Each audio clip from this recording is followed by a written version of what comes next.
हाँ अहाँ कौन देवता के गीत गौबे अखन? काली के। हाँ कहियो।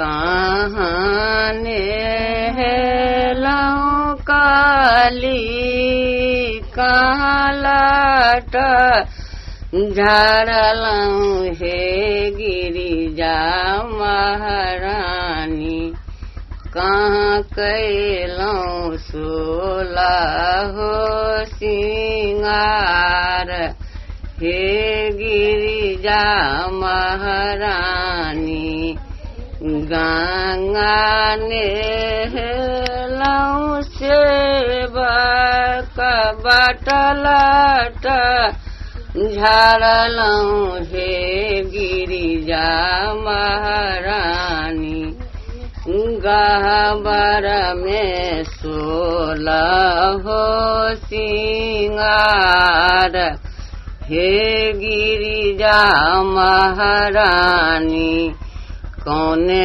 फूल ओढ़न बंदी के कौने फूल पहिरन हे गिरिजा महारानी कौने फूल सोला हो सिंगार हे गिरिजा महारानी बेली फूल ओढ़न माँ के बेली फूल पहिरन हे गिरिजा महारानी अड़हुल फूल सोला हो सिंगार हे गिरिजा महारानी पेनिए ओरिए बांदी